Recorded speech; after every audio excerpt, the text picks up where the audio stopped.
This is Wes S. I am in an undisclosed location at this guy's house. Yeah, Dick Cheney's here too. We're bird hunting. Anyway, this is the revolting man, who is not quite as revolting as he pretends to be. I try to be, but sometimes I fail. Yeah. For those of you that don't know what we took a little trip and for a Viking meet and greet.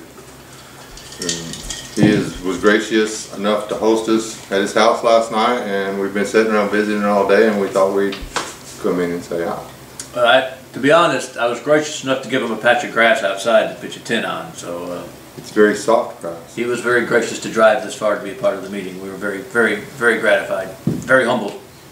And for all you people that keep blowing my phone up, yeah, it was a blast. Next time, go to the meeting. Anyway, he has a real name, but I'm just going to call him Revolting. I'll go by Zach. Oh, Zach? Okay. This is Zach, and yeah, I'm still Wes. And he's not as Wes as he pretends to be. I'm a lot less Wes. I can't show you all my Wes. So, why do you do the YouTube thing? You know, I have words. I like to hear myself talk. My poor wife had to listen to me talk and say the same things over and over and over and over. I do have a few things that I really feel like need to get out there. So I get, why did I do a YouTube? I'm going to start babbling. I had to get those words out. I like to interact with people, and then there's no one talking about some of the things that are really important to me. Men, mostly Christian men, manly men, men's role in society. I feel like as men get run down and run out, society gets run down and run out. And if we want to turn this thing around, we've got to remind men who they are and what they're called to be. And I try not to talk about it directly, because I don't want to be one more guy with a hammer beating men down. Oh, you're a failure, you're a failure, you're not who you're supposed to be. In the process of that, and our first videos, if you went back to all the way, were MGTOW videos. We had 3 MGTOW videos in a row, and we had no idea what we were getting into. Those MGTOW guys are rabid. I'm probably going too far afield here. Soon after that, I found Pastor Fox over at Back in Preparedness, and he kind of, I saw a vision of oh my gosh, this is what I want to be when I grow up. And I've become a lot more like him. That's probably giving myself airs. And not that I've come up to that level, but I've probably followed him into some avenues and some areas that I may not have gone naturally. And it's been good, because some of those things are things that men care about and men are interested in and men will engage with. Whereas if you just do the video about how to be a better man, most men are going to tune you out, because they don't know if you're a good man, whether or not they're going to listen to you about how they should be a good man. Is that dog barking in? Squirrel or something, probably. But that's the thing. So like YouTube, you started it because you had something to say, and you wound up finding people that needed to hear it, and you've been able to network and meet people and grow yourself. Not only help others grow, but you found people that can help you grow. Yeah, and hold me accountable too. I mean, no. You can't hide when you're. I guess you could edit and only show the the best little parts and edit out all the bad stuff. But it's hard to hide when you're putting stuff out there on the internet. Yep. People will call me out, months later on something. How's that root cellar doing? I'm like, oh, I haven't touched it in months. Well, it's like, why, other than you didn't think about it, if that's the answer, because I didn't think about it, why did you put your face on there? Why didn't you do the behind the scenes, you can't see me videos? Now, I think there's a little bit of narcissism that goes into anybody who puts up a YouTube channel. And I mean, not in a bad way, but there's got to be a little bit of you that says, hey, I'm worth hearing, I've got something to say, look at me a little bit, there's no way around the fact that you want to sort of be, maybe not looked at, but seen, heard. Yeah, seen, so, and I have a little bit of that. I like to perform, I like to be in front of people and, do the whole, hey, how you doing? Yeah. Well, I'll research that word narcissism, and that just means that I'm really good looking. Yeah, no, it does. And that's the other thing. I think it's kind to other people to let them see me. It's something I do to give back to others. Yes. That's right. You're right. So I'm a giver. Is there anything specific thing that triggered you into like prepping and stuff? So I was kind of raised this way a lot, as was Mariah. Well, my family, my parents thought that they were going to be missionaries, and so they wanted to live a lifestyle that would prepare them for the mission field. And my father had to do everything his own way, and so he wanted to build a house. He bought 2 acres of land and wanted to build a house. Never driven a nail in his life. Grew up in suburbs around Chicago, and I think he built a bookshelf before he decided to build this house. And we ended up living in a tent while we got started. And eventually we weren't in the tent that long. We actually had to move off we would call it a homestead today. Back then, I don't know what they called it. I was 3 years old, 4 years old. We had to move into town into an apartment, and eventually we moved back out to the house, and we were living in one room. The whole story about how you could look down and see the chickens going underneath the house and everything. I don't think we had chickens, but you could look down and see the whole, see the ground underneath the house. And we had a wood stove, and we had an outhouse. This was in the 80s, early 80s to mid 80s, that we had an outhouse. Mom was washing our clothes in a basin, washing the dishes in the basin. We took showers outside underneath the hose. And then we sort of lived that way for a number of years, and gradually things, so we got an indoor bathroom eventually, and eventually we got a bedroom upstairs for us older boys to move into, and gradually it got built up.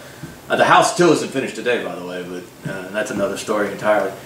So I kind of grew up this way a little bit, and Mariah did as well. So it's just kind of natural, especially when you factor in, I don't know, I feel like that was a long answer, except to say we feel like society is corrupt, and even if it doesn't collapse, we don't want to be involved in it. We want to clock out. So prepping is really just the first step for us of going full on like Amish or something, some kind of Torah observant, Amish people who like diesel motors, and prepping is a step towards that. And we started doing it because we just got tired of the way the world was running. We legitimately no longer wanted to be actually involved in its demise. Yeah, you don't want to contribute to what's going on anymore.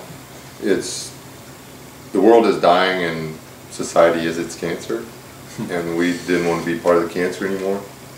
So I fully understand where you're coming from on that. Prepping almost doesn't even really describe us anymore, I don't want to say we've moved past prepping, but it's become such the lifestyle we want to adopt and develop would make prepping almost unnecessary. It's like prepping is a stopgap measure to get to where we want to be. If society goes on for another 500 years without a hiccup, I don't want my family involved in it either way. I mean, if the collapse never comes, I don't care. We don't want to be a part of what's going on. And I could list off thing after thing after thing after thing, and everyone watching our videos would agree with me. I don't even have to go down the laundry list of what we'd approve of. Well, let me pose the question like this. Okay, now prepping, most people think prepping, people got food, guns, ammo, secluded spot, ready for a major disaster. Excuse me. Have we, you and other guys like us, have we devolved from the people who are preparing for the end of the world, or have we evolved into the people who are getting ready to rebuild after the end of the world? Have we, because we're okay with having food stores, and we're okay with understanding what a firearm is for, but we're also aware, being aware that there's more to it than freeze-dried food and ammo. Have we evolved or devolved? Gosh, I never even thought about it like that. I would say the movement as a whole is evolving. Because you go back to the 70s and you look at the survivalists, they were calling them back then. Yeah. And here we are 40 years later now, and a lot of the dire predictions never came to pass. And I think a lot of people's thoughts and planning and preparations have evolved. They've refined to the point where they're being a little more realistic. There were people in the 70s running out to any place they could find because they knew we were dying that year. It was over. We were dead, and that hasn't happened. Be that as it, well, no, that's a whole nother topic. So I would say, I know for us personally, it's evolved. Yeah, it is evolving because most of us aren't worried that the EMP is coming tomorrow and we have to find a way to survive the end of this society that we admire and want to be a part of. Most of us are saying, we don't like this society anymore. The EMP would be a great thing if we could start over. So I would say it's definitely... And so that's the way I think of it. I mean, the idea of having, 10 shipping containers of food and water that, you can fall back onto and be the one that outlasts everybody else by not getting shot. That was my mindset 20-something years ago. Mm-hmm. But now it's, okay, what good is it to be the last person alive? Right. It's, and this is more sustainable. The growing your own food and stuff, it really is. And it's the homestead. It's more work, but it's a little cheaper. Yeah, I remember, you asked what got me into prepping, and I should have been honest and said when I really got serious of thinking about it was Y2K. I think I would have been in 2000, I was 25, just got out of the Marine Corps, had a pregnant wife and a baby. And I mean, you remember the dire predictions that were going on, the world was going to end. And I remember, I just got out of the Marines, I was full of myself. And I bought a Mini 14 and 2,000 rounds of ammunition. And I thought I was ready, good to go. I'm ready, we're fine, And I was, and nothing ended up happening. I remember that night we were at an all-night prayer meeting at church. And I had a Ruger Blackhawk. I don't know. I had a Ruger, a stainless steel Ruger Blackhawk 357 Magnum. You know, it's a single action revolver. It was in the car, and I was ready, and it was coming. And I remember looking at my watch at 12:57 or something, and going, "All right, here we go, here we go." And at midnight came. I remember I looked at my watch again. It was like 12:03 or something, and I'd missed it. Yeah. And the lights were still on. I was so devastated. But that's really that whole run up to Y2K is probably when it coalesced for me that how fragile our world is. How dependent it is on things that are transitory. Is that the right word? Yeah.